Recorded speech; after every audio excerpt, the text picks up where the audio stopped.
ছেলেরা কেন পরকীয়া করে জানেন আপনি? যদি না জেনে থাকেন তাহলে কিছু কথা শুনে যান, তাহলে একটু হইলেও আজকের থেকে আপনার হাজব্যান্ডের সাথে খারাপ ব্যবহার করা বন্ধ করবেন। যখন স্বামীরা তার বউর কাছে একটু মানসিক শান্তি খুঁজে পায় না, তখন তারা বাইরে শান্তি খুঁজতে যায়, এটা বিশ্বাস করেন?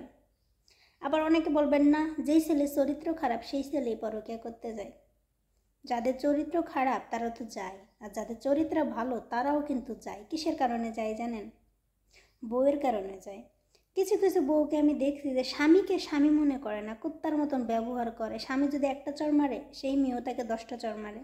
তো আপনি সেই ছেলের কাছ থেকে কী আশা করেন? সেই ছেলে আপনাকে আজীবন ভালোবাসবে? কখনোই ভালোবাসবে না। সেও তার মতো করে সে খুঁজতে থাকে যে আমার মতো কেউ আমাকে বুঝবে, সে তাকে খুঁজবে, আপনাকে খুঁজবে না। আর বেশিরভাগ মেয়েদের একটা থাকে যে হাজব্যান্ডকে কেয়ার করে না, ঠিক আছে? যে হাজব্যান্ড বাসায় আসছে, দেখি তাকে একটু আমি যত্ন করি না। অনেকে আছে যে ফোন নিয়ে বসে থাকে, দিনরাত 24 ঘন্টা ফোন চালায়, এমনকি হাজব্যান্ডের খোঁজ খবর রাখে না, হাজব্যান্ড কী করতেছে না করতেছে। মানে হাজব্যান্ডকে তারা হাজব্যান্ডই মনে করে না। বাসায় আসলে এটা কিনবো সেটা কিনবো, টাকা দাও, এন করো তেন করো। এই কারণেই কিন্তু ছেলেরা মানে ঘরে ভালো লাগে না এদের, দেখবেন অনেক ছেলেরা আছে যে বউ ভালো লাগে না, বউ ভালো লাগে না। কিসের জন্য জানেন? এই কারণেই কিন্তু বউ ভালো লাগে না, কারণ বউরা সবসময় সংসার নিয়ে কথা বলে। মানে তার সংসারে কী করতে হবে না করতে হবে, এটা নাই সেইটা নাই, এইগুলো কিন্তু সবসময় মেয়েরা বলে হাজব্যান্ডকে। এই জন্যে কখনো হাজব্যান্ডকে না কোনো কিছু বলতে যাবেন না যে এইটা নাই সেইটা নাই, এরকম কোনো কিছুই করবেন না। আর কখনো খারাপ ব্যবহার করবেন না। যদি যেসব মেয়েরা সংসার করতে চান তাদেরকে বলতেছি, আপনি বলবেন কখন জানেন? যখন দেখবেন তার মন মেজাজ অনেক ভালো আছে, তখন যে আপনি 10টা কথা তাকে বলতে পারবেন। দেখলেন হাজব্যান্ড কাজের থেকে আসলো, অনেকেই দেখছি না এক গ্লাস পানিও দেয় না, আগে এটা নাই, বাজার নাই, এটা সেটা নিয়ে ঝগড়া বাঁধায় নাই, ঠিক আছে? এই জন্য এই ভুলগুলো কখনো করবেন। আজ এই ভুলের কারণে কিন্তু দেখবেন ছেলেরা মেয়েদের থেকে অনেক দূরে চলে যাইতেছে। তো এই জন্য সবাই চেষ্টা করবেন আগে নিজের হাজব্যান্ডের সাথে একটু হলেও ভালো সময় কাটানোর জন্য, ঠিক আছে? একটু সুন্দর সময় কাটান, সুন্দরভাবে কথা বলেন, ঠিক আছে? তাহলে দেখবেন কখনো আপনাকে ছেড়ে যাবে না। আর একটা মেয়ে মানুষের শ্বশুরবাড়ি থাকতে গেলে হাজব্যান্ডের সাথে অবশ্যই অনেক ধৈর্য থাকা লাগবে। যেসব মেয়েদের ধৈর্য আছে তারাই পারে এক সংসার করতে, যাদের দেখবেন ধৈর্য নাই সেই সব মেয়েদের কিন্তু ডিফিউজ হয়ে যায়, কারণ তারা মনে করে আমি এত কিছু সহ্য করতে পারতাম না, ঠিক আছে? তো অবশ্যই কি জানেন, লাস্টের দিনগুলো না অনেক ভালো হয়, মানে শেষের দিনগুলো খুব ভালো হয়। এই জন্য সবাই একটু হলেও অপেক্ষা করবেন। অনেকে দেখছি 1 বছর 2 বছর বিয়ে হয়েছে, কি শাশুড়ি ভালো না, শ্বশুর ভালো না, তাই ডিপোজ হয়ে গেছে। আমি কিন্তু তোর বর কেমন ছিল? না, বর ভালোই ছিল, কিন্তু বর সবসময় মানে মা বাবাকে সাপোর্ট করতে, এটা এরকমই, ঠিক আছে? যেমন আমার হাজব্যান্ডও আমি দেখছি কোনো কিছু হলে না আমাকে সাপোর্ট করে, আমাকেও আমার হাজব্যান্ড সাপোর্ট করে, এমন না যে করে না, কিন্তু যেটা সত্যি সেটাই সে সাপোর্ট করবে। যেইখানে দেখবে যে আমার ভুল থাকে তখন সে আমাকে শাসন করবে, আর যদি দেখে অন্য কারো ভুল আছে তাহলে তাদেরকে শাসন করবে। আর ছেলেরা হলো, আমি বলবো ছেলেদেরকে, ছেলেরা এমন হওয়া উচিত যে নিজের বউকে কখনো না, নিজের মা বাবা বলেন, আত্মীয় স্বজন বলেন, কখনো তাদের সামনে না ছোট করবেন না।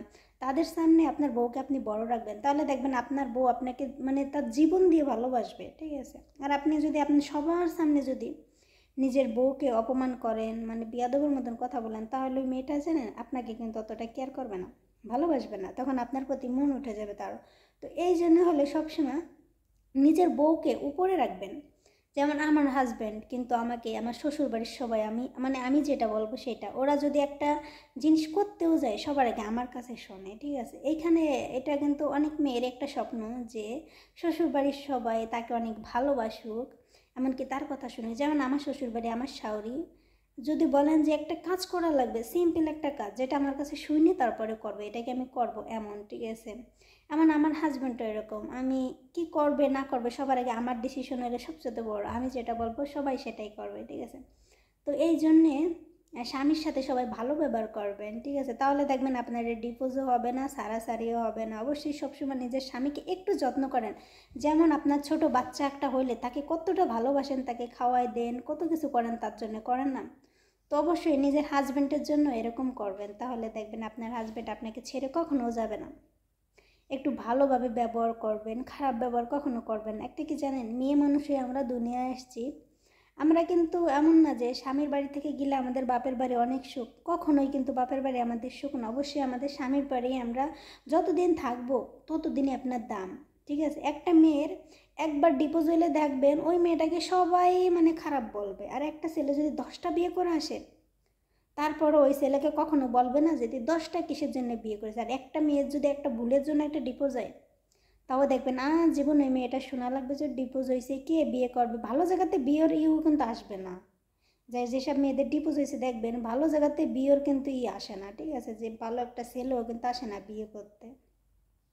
আর যাদের কপাল ভালো তাদের তো হয়, বেশিরভাগ আমি দেখছি যেসব মেয়েদের ডিভোর্স হয় ওই যাদের বাচ্চা কাচ্চা আছে তারাই এসে বলে তোমার মেয়েটাকে বিয়ে দিবা।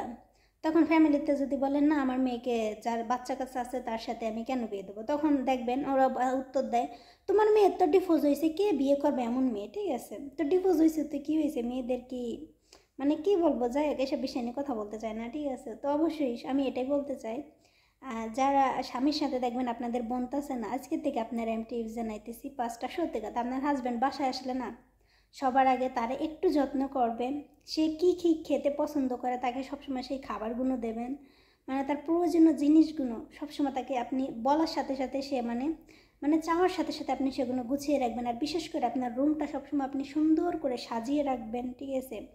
আর নাম্বার 1, নিজে সবসময় একটু সেজে গুজে থাকবেন। অনেকে আছে যে বিয়ে হয়ে গেছে নিজের পিছনে যত্ন করে না, মনে করে বিয়ে হয়ে গেছে এমনকি আমার বিয়ে হবে নাকি যে আমি এত সেজে গুজে থাকবো, কোনো দরকার আছে নাকি, এইগুলোই কিন্তু সবাই মনে করে। এই ভুলটা কেউ করবেন না, কারণ সবসময় নিজের সবচেয়ে বড় জিনিস কি জানেন, নিজের সৌন্দর্য থাকবেন, সবসময় নিজের যত্ন করবেন, তাহলে দেখবেন আপনার হাজব্যান্ড অনেক হ্যাপি থাকবে যে না আমার বউটা অনেক ভালো। আর আপনি যদি ধরেন আপনার হাজব্যান্ড আসলো যে বর আসছে, যা ওর মতো আপনার মতো, তাহলে দেখবেন আপনাদের সম্পর্কটা না একদম দূরে থাকবে, ঠিক আছে। এই জন্য সবসময় বলি সবাইকে যে নিজের হাজব্যান্ডকে সবাই কেয়ার করেন, তাহলে দেখবেন কখনো আপনার হাজব্যান্ড আপনাকে রেখে পরনারীর কাছে যাবে না, ঠিক আছে।